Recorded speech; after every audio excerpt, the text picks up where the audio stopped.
ನಮಸ್ಕಾರ. Welcome to sweet news about diabetes by doctor Suman. ಎಲ್ಲರೂ ಚೆನ್ನಾಗಿದ್ದೀರಾ ಅಂದ್ಕೊಳ್ತೀನಿ. ನನ್ನ ಸಂಚಿಕೆಗಳೆಲ್ಲ ನೋಡ್ತಾ ಇದ್ದೀರಾ ಅಂತಲೂ ಅಂದ್ಕೊಂಡಿದ್ದೀನಿ. ಬಹುಶಃ ನಿಮ್ಮಲ್ಲಿ ಏನೇ ಅನುಮಾನ ಅಥವಾ ನಿಮ್ಗೇನೇ ತಿಳ್ಕೊಳ್ಬೇಕು ಅಂತ ಆಸಕ್ತಿ ಇದ್ದರೆ ನೀವು ದಯವಿಟ್ಟು ನಮಗೆ ಬರೀರಿ. ನಾನು ಅದ್ರ ಬಗ್ಗೆನೇ ಒಂದು ಎಪಿಸೋಡ್ ಮಾಡ್ತೀನಿ, ಸೊ ದಟ್ ನಿಮಗೆಲ್ಲರಿಗೂ ಈಸಿ ಆಗುತ್ತೆ. ಸೊ ಇವತ್ತಿನ ದಿವಸ ಹೊಸ ಡಯಾಬಿಟಿಕ್ ಅಂದರೆ ಡಯಾಬಿಟಿಸ್ ಅಂತ ಗೊತ್ತಾಗ್ತಿದ್ದಂಗೆ ಮನುಷ್ಯ ಏನು ಮಾಡಬೇಕು, ಪ್ಲಸ್ ಡಾಕ್ಟರ್ ಹತ್ರ ಹೋದಾಗ ಡಾಕ್ಟ್ರ್ ಏನೆಲ್ಲ ಚೆಕ್ ಮಾಡಬಹುದು ಅನ್ನೋದು ತಿಳ್ಕೊಳ್ಳೋದೇ ತುಂಬ ಇಂಪಾರ್ಟೆಂಟ್. ಫಸ್ಟ್ ಟೈಮ್ ಡಯಾಬಿಟಿಸ್ ಅಂತ ಗೊತ್ತಾಗ್ತಿದ್ದಂಗೆ ಏನೋ ತಲೆ ಮೇಲೆ ದೊಡ್ಡ ಭಾರನೇ ಬಂದು ಬಿದ್ದಂಗೆ ಆಗ್ಬಿಡುತ್ತೆ. ಯಾಕೆ ಅಂದರೆ ಎಲ್ಲರಿಗೂ ಅಯ್ಯೋ ನನ್ನ ಲೈಫ್ ಮುಗ್ದೋಯ್ತಾನಪ್ಪ, ಶುಗರ್ ಬಂದುಬಿಟ್ಟಿದೆಯಲ್ಲಪ್ಪ, ಸಕ್ಕರೆ ತಿನ್ನಲೇಬಾರ್ದೇನಪ್ಪ ನಾನು ನಾನೇನು ಆ್ಯಕ್ಟಿವಿಟಿ ಮಾಡೋಕ್ಕಾಗಲ್ಲ, ನನಗೇನೇನು ಹೋಯ್ತು, ನನ್ನ ಲೈಫೇ ಮುಗಿದೋಯ್ತು ಅಂತ ಅಂಥಷ್ಟು ಸ್ಟೇಜ್ಗೆ ಹೊಟ್ಟೋಗ್ಬಿಡ್ತಾರೆ. ಎಷ್ಟೋ ಜನ ಡಿಪ್ರೆಷನ್ ಕೂಡ ಹೊಟ್ಟೋಗ್ತಾರೆ. ಇಷ್ಟು ಬೇಗ ಬಂದುಬಿಡ್ತಲ್ಲ, ನನಗಿನ್ನ 25 ವರ್ಷ ಅಷ್ಟು ಬೇಗ ಡಯಾಬಿಟಿಸ್ ಬಂದುಬಿಟ್ಟಿದೆಯಲ್ಲಪ್ಪ ಅಂತ ಬರ್ತಾರೆ.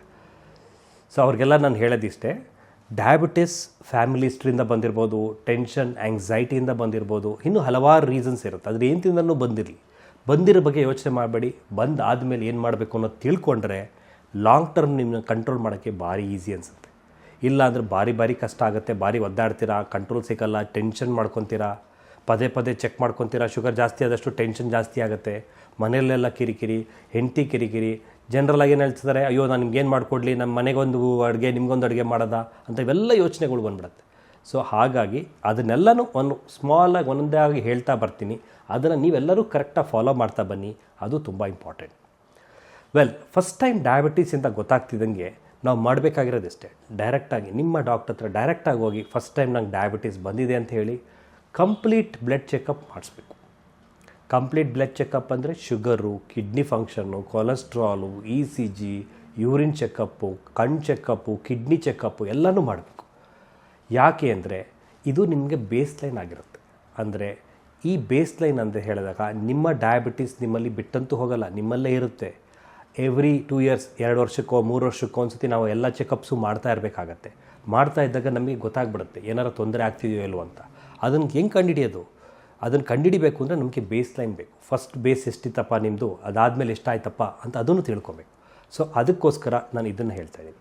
ಸೊ ಫಸ್ಟ್ ಟೈಮ್ ಡಯಾಬಿಟಿಸ್ ಅಂತ ಗೊತ್ತಾದಾಗ ಡಿಲೇ ಮಾಡಬೇಡಿ, ಮಾಸ್ಟ್ ಚೆಕಪ್ ಮಾಡಿಸಿ ನಿಮ್ಮ ಡಾಕ್ಟರ್ ಹತ್ರ ಹೋಗಿ ತೋರಿಸ್ಕೊಳ್ಳಿ. ಡಾಕ್ಟ್ರ್ ಏನು ಮಾಡ್ತಾರೆ, ಫುಲ್ ಹಿಸ್ಟ್ರಿ ತೊಗೊತಾರೆ. ಹಿಸ್ಟ್ರಿ ಅಂದರೆ ನಿಮ್ಮ ತಂದೆ ತಾಯಿಗಿತ್ತ, ನಿಮ್ಗೆ ಯಾಕೆ ಬಂತು, ಟೆನ್ಷನಿಂದ ಬಂತಾ, ಎಷ್ಟೊಂದು ಜನಕ್ಕೆ ಕಾರಣನೇ ಇರಲ್ಲ. ಡಯಾಬಿಟಿಸ್ ಡಿಟೆಕ್ಟ್ ಆದಾಗ ಹಲ್ಲು ಕೀಳ್ಸೋಕ್ಕೆ ಹೋದಾಗ ಕಾಣಿಸ್ಕೊಂಡಿರುತ್ತೆ ಶುಗರು, ಅಥವಾ ಕಣ್ಣು ಚೆಕಪ್ಗೆ ಹೋಗಿರ್ತಾರೆ ಅಂಥ ಟೈಮಲ್ಲಿ ಕಾಣಿಸ್ಕೊಂಡಿರುತ್ತೆ ಶುಗರು. ಇವೆಲ್ಲ ಹಲವಾರು ಕಾರಣಗಳಿರುತ್ತೆ, ಅದರಿಂದ ಬಂದಿರ್ತದೆ ಅವ್ರಿಗೆ.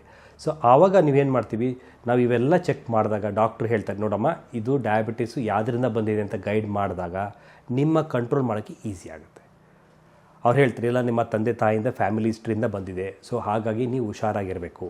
ಅವ್ರಿಗೇನಾರು ತೊಂದರೆ ಇತ್ತಾ ಡಯಾಬಿಟೀಸಿಂದ ಅದನ್ನೆಲ್ಲ ತಿಳ್ಕೊಬೇಕು. ಅದನ್ನೆಲ್ಲ ತಿಳ್ಕೊಂಡು ಅದು ಬರೋ ಸೂಚನೆಗಳು ಜಾಸ್ತಿ ಇರುತ್ತೆ. ಅದಕ್ಕೋಸ್ಕರ ಅದ್ರ ಪ್ರಕಾರವಾಗಿ ನಾವು ಕಂಟ್ರೋಲು, ಟೆಸ್ಟು ಎಲ್ಲ ಮಾಡ್ಕೊಂಡು ಮೇಂಟೈನ್ ಮಾಡಬೇಕು. ಅದು ಇಂಪಾರ್ಟೆಂಟ್. ಫಾರ್ ಎಕ್ಸಾಂಪಲ್, ನಿಮ್ಮ ತಂದೆಗೆ ಶುಗರಿಂದ ಕಿಡ್ನಿ ಫೇಲ್ಯೂರ್ ಆಗಿರ್ಬೋದು, ಹಾಗಾಗಿ ನಿಮಗೂ ಆಗೋ ಚಾನ್ಸಸ್ ಇದ್ದೇ ಇರುತ್ತೆ. ಇಟ್ಸ್ ನಾಟ್ ದಟ್ ಆಗಲ್ಲ ಅಂತಲ್ಲ, ಆಗುತ್ತೆ. ಬಟ್ ನೀವು ಶುಗರ್ ಕಂಟ್ರೋಲ್ ಚೆನ್ನಾಗಿ ಇಟ್ಕೊಂಡು ಎಲ್ಲ ಥರ ಚೆಕ್ಸ್ನು ಅವಾಗವಾಗ ಮಾಡ್ತಾ ಇದ್ದರೆ ಇದನ್ನು ತಡಿಬೋದು, ಪ್ರಿವೆಂಟ್ ಮಾಡ್ಬೋದು. ಸೊ ಅದಕ್ಕೋಸ್ಕರ ನಾವು ಹೇಳ್ತಾ ಇರೋದು ಚೆಕ್ ಮಾಡಿಸಿ ಅಂತ. ಚೆಕ್ ಮಾಡಿ ಆದಮೇಲೆ ಡಾಕ್ಟ್ರು ಎಲ್ಲ ಪ್ರತಿಯೊಂದು ನಿಮಗೆ ಬರೆದುಬಿಟ್ಟು ಗೈಡೆನ್ಸ್ ಕೊಡ್ತಾರೆ. ಏನಂತ ಗೈಡೆನ್ಸ್ ಕೊಡ್ತಾರೆ, ನೆಕ್ಸ್ಟು ಡಯಟ್ ಫಾಲೋ ಮಾಡಬೇಕು ಅಂತ ಹೇಳ್ತಾರೆ. ಸೊ ಡಯಟಿಷಿಯನ್ ಅಂತ ಕಳಿಸ್ತಾರೆ. ಡಯಟಿಷಿಯನ್ ನಿಮಗೆ ಕೂತ್ಕೊಂಡು ನಿಮ್ಮ ಹೈಟು ವೆಯ್ಟು ಚೆಕ್ ಮಾಡ್ತಾರೆ. ಹೈಟು ವೆಯ್ಟಿಗೆ ತಕ್ಕನಾಗಿ ಎಷ್ಟಿರಬೇಕು ನಿಮ್ಮ ವೆಯ್ಟು ಅಂತ ಡಿಸೈಡ್ ಮಾಡಿ ವೆಯ್ಟ್ ಲಾಸ್ ಟ್ರೀಟ್ಮೆಂಟೋ ಅಥವಾ ವೆಯ್ಟ್ ಗೇನ್ ಟ್ರೀಟ್ಮೆಂಟೋ ಅಥವಾ ಏನು ಹಲವಾರು ಡಯಾಬಿಟಿಸಲ್ಲಿ ಏನೇನು ತಿನ್ನಬೇಕು, ಏನೇನು ತಿನ್ನಬಾರ್ದು, ಹಲವಾರು ಲಿಸ್ಟ್ಗಳನ್ನಂತ ಕೊಡ್ತಾರೆ. ಆ ಲಿಸ್ಟನ್ನ ನೀವು ಏನೇ ಆದರೂ ಕೂಡ ಮರಿಬಾರ್ದು. ಯಾಕೆಂದರೆ ಡಯಾಬಿಟಿಸಲ್ಲಿ 50-55% ಅಷ್ಟು ಟ್ರೀಟ್ಮೆಂಟು ನಿಮ್ಮ ಊಟದಲ್ಲೇ ಇದೆ. ನೀವು ಊಟ ಚೆನ್ನಾಗಿ ಮಾಡಿ, ಇಟ್ಸ್ ಅ ಲೈಫ್ ಸ್ಟೈಲ್. ನಮ್ಮ ಲೈಫ್ ಸ್ಟೈಲ್ ಕರೆಕ್ಟ್ ಮಾಡ್ಕೊಬೇಕಂದ್ರೆ ಊಟ ಕರೆಕ್ಟಾಗಿ ಮಾಡಬೇಕು, ಪ್ಲಸ್ ವಾಕಿಂಗ್ ಮಾಡಬೇಕು. ಅದನ್ನು ನೀವು ವಾಕಿಂಗ್ ಅಟ್ಲೀಸ್ಟ್ ಅಂದರೆ 3/4 ಗಂಟೆ ಅಷ್ಟು ವಾಕಿಂಗ್ ಪ್ರತಿದಿನ ಬೇಕೇ ಬೇಕು. ಬರೀ ವಾಕಿಂಗ್ ಸಾಕಾ ಅಂತ ಕೇಳ್ಬೋದು, ವಾಕಿಂಗ್ ಅಲ್ಲ, ನೀವು ಏನು ಬೇಕಾದ್ರೂ ಮಾಡ್ಬೋದು. Walking simplest, easiest. ಅದಕ್ಕೋಸ್ಕರ ನೀವು ವಾಕ್ ಮಾಡಿ ಅಂತ ಹೇಳ್ತೀವಿ. ಅದು ವಾಕ್ ಮಾಡೋದ್ರಿಂದ ಕಂಟ್ರೋಲ್ ಈಸಿ ಆಗುತ್ತೆ. ಸೊ ಅದನ್ನು ಮಿಸ್ ಮಾಡೋದು. ಸೊ ಲೈಫ್ ಸ್ಟೈಲಲ್ಲಿ ಊಟ ಕರೆಕ್ಟಾಗಿರಬೇಕು, ವಾಕಿಂಗ್ ಕರೆಕ್ಟಾಗಿರಬೇಕು, ಡಾಕ್ಟ್ರು ಕೊಟ್ಟಿರೋ ಮೆಡಿಸಿನ್ಸ್ ಕರೆಕ್ಟಾಗಿ ಫಾಲೋ ಮಾಡಬೇಕು. ಯಾವುದೇ ಕಾರಣಕ್ಕೂ ಅದನ್ನು ಮಿಸ್ ಮಾಡಬಾರ್ದು. ಮಿಸ್ ಮಾಡೋದ್ರಿಂದ ನಿಮ್ಮ ಕಂಟ್ರೋಲ್ ತುಂಬಾ ಜಾಸ್ತಿ ಆಗುತ್ತೆ. ಫಾರ್ ಎಕ್ಸಾಂಪಲ್, ಎಷ್ಟೋ ಜನ ಕೇಳ್ತಾರೆ, ಡಾಕ್ಟ್ರೆ ನನ್ನ ಕಂಟ್ರೋಲ್ ಆಗಿಬಿಟ್ಟಿದೆ ಅಂತ ಎಷ್ಟೋ ಜನ ಸ್ಟಾಪು ಮಾಡ್ಕೊಂಬಂದ್ಬಿಡ್ತಾರೆ. ಡಯಾಬಿಟಿಸೇ ನಿಲ್ಲಿಸ್ಬಿಡ್ತಾರೆ. ಡಾಕ್ಟ್ರು ಬರೆದಿರ್ತಾರೆ ಮೆಡಿಸಿನ್ಸ್ನೇ ಸ್ಟಾಪ್ ಮಾಡಿ ಬಂದು ಕೇಳ್ತಾರೆ, ಡಾಕ್ಟರ್ ನೀವು ಬರ್ಕೊಟ್ಟಿದ್ರಿ ಮಾತ್ರ 1 ತಿಂಗಳು ತೊಗೊಂಡೆ, ಶುಗರ್ ನಾರ್ಮಲ್ ಆಗೋಯ್ತು, ನಾನು ಸ್ಟಾಪ್ ಮಾಡಿಬಿಟ್ಟೆ ಅಂತಾರೆ. ಹಂಗೆಲ್ಲ ದಯವಿಟ್ಟು ಸ್ಟಾಪ್ ಮಾಡಬಾರ್ದು. ವಾಪಸ್ ನಿಮ್ಮ ಡಾಕ್ಟರ್ ಹತ್ರ ಹೋಗಿ ನನ್ನ ಕಂಟ್ರೋಲ್ ಚೆನ್ನಾಗಾಗಿದೆ, ಏನು ಮಾಡಲಿ ಅಂತ ಕೇಳಿ. ಆವಾಗ ಏನು ಮಾಡ್ತಾರೆ, ನಿಮ್ಮ ಡಾಕ್ಟ್ರು ಅವ್ರ ಮೆಡಿಸಿನ್ಸ್ನ ಕಮ್ಮಿ ಮಾಡ್ತಾರೆ, ಪವರ್ ಕಮ್ಮಿ ಮಾಡ್ತಾರೆ, ಡೋಸ್ ಕಮ್ಮಿ ಮಾಡ್ತಾರೆ. ಸ್ಲೋ ಆಗಿ ಟೇಪರ್ ಔಟ್ ಮಾಡಬೇಕು. ನಿಧಾನಕ್ಕೆ ನಿಲ್ಲಿಸಿದ್ರೆ ಆರಾಮಾಗಿ ಕಂಟ್ರೋಲ್ ಆಗೇ ಇರುತ್ತೆ. ಅದನ್ನು ನೀವು ಮಿಸ್ ಮಾಡಿ ಪಟ್ ಅಂತ ನೀವು ನಿಲ್ಲಿಸ್ಬಿಟ್ರೆ ಶುಗರ್ ಲೆವೆಲ್ ಜಾಸ್ತಿ ಆಗಿಬಿಡುತ್ತೆ. ಸೊ ಅದನ್ನು ದಯವಿಟ್ಟು ಮಾಡಬಾರ್ದು. ಇನ್ನು ಕೆಲವರು ಮಾಡ್ತಾರೆ, ಎಕ್ಸ್ಟ್ರಾ ಮಾತ್ರೆ ತೊಗೊಳ್ಳೋದು, ಅಥವಾ for example by chance miss ಆಗಿಬಿಟ್ರೆ ಮಾತ್ರೆ ಮರ್ತ್ಬಿಡೋದು, ಏನು ತಗೊಳ್ಳದೇ ಇರೋದು, ಹಾಗೆಲ್ಲ ಮಾಡ್ತಾರೆ. ಸೊ ದಯವಿಟ್ಟು ಆದಷ್ಟು ನಿಮ್ಮ ಕೈಯಲ್ಲಿ ಆದಷ್ಟು ಮಾತ್ರೆ ನಿಮ್ಮ ಜೋಬಲ್ಲಿ ಪರ್ಸಲ್ಲಿ ಇಟ್ಕೊಂಡೇ ಇರಿ. ನಿಮ್ಗೆ ಯಾವಾಗ ಟೈಮ್ ಅನಿಸುತ್ತೋ ಡೆಫಿನೆಟಾಗಿ ತೊಗೊಳ್ಳಿ. ಸೊ ಮಾತ್ರ ಮಿಸ್ ಮಾಡ್ದಂಗೆ ತೊಗೊಳ್ಳಿ. ಕಂಟ್ರೋಲ್ ಚೆನ್ನಾಗಾದಮೇಲೆ ಡಾಕ್ಟ್ರು ಡೋಸ್ನ ಅವರೇ ರೆಡ್ಯೂಸ್ ಮಾಡ್ತಾರೆ. ಆವಾಗ ನೀವು ಬೇಕಾದ್ರೆ ಸ್ಟಾಪ್ ಮಾಡ್ಬೋದು. ಸೊ ಹೊಸ್ದಾಗೆ ಡಯಾಬಿಟಿಸ್ ಕಾಣಿಸ್ದಾಗ ಗಾಬರಿ ಆಗೋಂಥದ್ದು ಏನಿಲ್ಲ, ಟೆನ್ಷನ್ ಆಗೋಂಥದ್ದು ಏನಿಲ್ಲ, ಈಸಿಯಾಗಿ ಕಂಟ್ರೋಲ್ ಮಾಡ್ಬೋದು. ತಿಳ್ಕೊಳ್ಳಿ ಡಯಾಬಿಟಿಸ್ ಯಾಕೆ ಬಂದಿದೆ ಅಂತ ತಿಳ್ಕೊಂಡಾದ್ಮೇಲೆ ಏನು ತಿನ್ನಬೇಕು ಅನ್ನೋದು ತಿಳ್ಕೊಳ್ಳಿ, ಏನು ಎಕ್ಸಸೈಸ್ ಮಾಡಬೇಕು ಅನ್ನೋದು ತಿಳ್ಕೊಳ್ಳಿ, ಯಾವ ಮಾತ್ರೆ ತೊಗೊಂಡ್ರೆ ಕಂಟ್ರೋಲ್ ಆಗುತ್ತೆ ಅಂತ ತಿಳ್ಕೊಳ್ಳಿ. ಅದನ್ನೆಲ್ಲ ತಿಳ್ಕೊಂಡ್ರೆ ಅವನ್ನೆಲ್ಲ ನೀವು ಅಳವಡಿಸಿದ್ರೆ ಕಂಟ್ರೋಲ್ ಮಾಡೋಕ್ಕೆ ಈಸಿ ಅನಿಸುತ್ತೆ. ಏನು ಕಷ್ಟ ಇಲ್ದಂಗೆ ಆರಾಮಾಗಿ ಮೇಂಟೈನ್ ಮಾಡ್ತೀರಾ. ಬಟ್ ಡಯಾಬಿಟೀಸಲ್ಲಿ ಮೋಸ್ಟ್ ಇಂಪಾರ್ಟೆಂಟ್ ಏನಪ್ಪ ಅಂದರೆ ಕಾಲುಗಳಲ್ಲಿ ಗಾಯಗಳಾಗುತ್ತೆ, ಅಥವಾ ಬರ್ನಿಂಗ್ ಅಂತೀವಿ, ಕಾಲು ಉರಿ ಬರೋದು, ಚುಚ್ಚಿದಂಗೆ ಆಗೋದು, ಒಂಥರ ಮರಗೆಟ್ಟಂಗೆ ಆಗೋದು, ಇವೆಲ್ಲ ಕಾಮನಾಗಿ ಆಗುತ್ತೆ. ಇವೆಲ್ಲ ಆಗ್ತಾಯಿದೆ ಅಂದರೆ ನಿಮ್ಮ ಡಯಾಬಿಟೀಸ್ ಕಂಟ್ರೋಲ್ ಇಲ್ಲ ಅಂತ ಲೆಕ್ಕ. ಸೊ ಹಾಗಾಗಿ ಅಂಥವರು ಅವಾಗವಾಗ ಕಾಲನ್ನ ಚೆಕ್ ಮಾಡ್ತಾ ಇರಬೇಕು. ಡಯಾಬಿಟೀಸಲ್ಲಿ ಕಣ್ಣು ತುಂಬ ಇಂಪಾರ್ಟೆಂಟು. ಡಯಾಬಿಟೀಸಲ್ಲಿ ಅವಾಗವಾಗ ಕಣ್ಣಿಗೂ ಕೂಡ ಡ್ಯಾಮೇಜ್ ಆಗುತ್ತೆ. ಸೊ ಇಯರ್ಲಿ ಒನ್ಸ್, ವರ್ಷಕ್ಕೊಂದ್ಸತಿ ಕಣ್ಣು ಚೆಕಪ್ ಮಾಡಿಸ್ಬೇಕು. ಕಣ್ಣು ಚೆಕ್ ಮಾಡಿಸಿ ಕಣ್ಣೊಳಗೆ ಏನಾದ್ರು ತೊಂದರೆ ಇದೆಯಾ ಅಂತ ಅದನ್ನು ತಿಳ್ಕೊಂಡು ಅವಾಗ ಡಾಕ್ಟ್ರ್ ಹೇಳ್ತಾರೆ, ಇಲ್ಲಮ್ಮ ಕಣ್ಣು ಚೆನ್ನಾಗಿದೆ, ಬ್ಲೀಡಿಂಗ್ ಏನೂ ಆಗ್ತಿಲ್ಲ, ಡಯಾಬಿಟಿಸ್ ನಿಮ್ಗೆ ಏನೂ ತೊಂದರೆ ಕೊಟ್ಟಿಲ್ಲ ಅಂತ.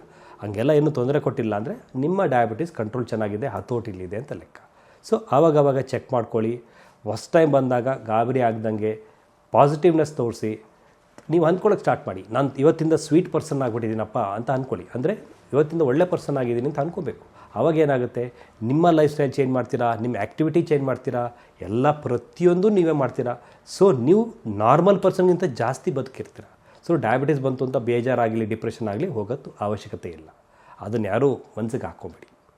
ಸೊ ಹೊಸ ಡಯಾಬಿಟಿಸ್ ಬಂದಿರೋರು ಈಸಿಯಾಗಿ ಇವನ್ನೆಲ್ಲ ಮಾಡ್ತಾ ಆರಾಮಾಗಿ ಕಂಟ್ರೋಲ್ ಮಾಡ್ಬೋದು. ಸೊ ಇದೆಲ್ಲ ತುಂಬ ಸುಲಭ ಟಿಪ್ಸು ಅನಿಸುತ್ತೆ, ಬಟ್ ನೀವು ತಿಳ್ಕೊಂಡ್ರೆ ಈಸಿ ಆಗುತ್ತೆ.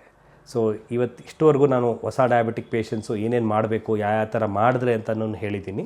ಹಂಗೂ ಏನಾರು ಅನುಮಾನ ಇತ್ತು ಅಥವಾ ನಿಮ್ಮಲ್ಲಿ ಏನಾರು ಇದ್ದಿತ್ತು ಅಂದರೆ ದಯವಿಟ್ಟು ನೀವು ನನಗೆ ಮೆಸೇಜ್ ಮಾಡ್ಬೋದು. ಇಲ್ಲ ಇದರಲ್ಲಿ ಚಾಟ್ ಸಿಸ್ಟಮಲ್ಲಿ ನೀವು ಮೆಸೇಜ್ ಮಾಡಿದ್ರೆ ಡೆಫಿನೆಟಾಗಿ ನಾನು ಅದಕ್ಕೆ ರಿಪ್ಲೈ ಕೊಡ್ತಾ ಮಾತಾಡ್ತೀನಿ. ನನ್ನ ಹೆಸರು ಡಾಕ್ಟರ್ ಸುಮನ್ ಅಂತ. ಮಧುಮೇಹ ಅಂತ ಒಂದು ಡಯಾಬಿಟಿಕ್ ಸೆಂಟರ್ ಜಯನಗರ 8 ಬ್ಲಾಕಲ್ಲಿದೆ. ಅಲ್ಲಿ ನಾನು ಪ್ರಾಕ್ಟೀಸ್ ಮಾಡ್ತಾಯಿದ್ದೀನಿ. ಎನಿ ಟೈಮ್ ಯಾವಾಗ ಬೇಕಾದ್ರೂ ಬಂದು ನನ್ನ ಜೊತೆ ಮೀಟ್ ಮಾಡ್ಬೋದು. ನಮ್ಮ ಡಯಟಿಷಿಯನ್ ಇದ್ದಾರೆ, ಪ್ರತಿಯೊಬ್ಬರು ಇದ್ದಾರೆ. ಸೊ ನಮ್ಮಲ್ಲಿ ಬರೀ ಡಯಾಬಿಟಿಸ್ ಟ್ರೀಟ್ಮೆಂಟ್ ಮಾತ್ರ ನಾವು ನೋಡೋದು. ಹಾಗಾಗಿ ಕಂಟ್ರೋಲು ಈಸಿ ಮಾಡೋಕ್ಕೆ ಭಾರಿ ಹೆಲ್ಪ್ ಮಾಡ್ತೀವಿ. ಯಾರು ಮಿಸ್ ಮಾಡ್ದಂಗೆ ನಾನು ಹೇಳಿದ ಟಿಪ್ಸ್ನ ಯಾರು ಮಿಸ್ ಮಾಡ್ದಂಗೆ ಮಾಡಿ. Thank you.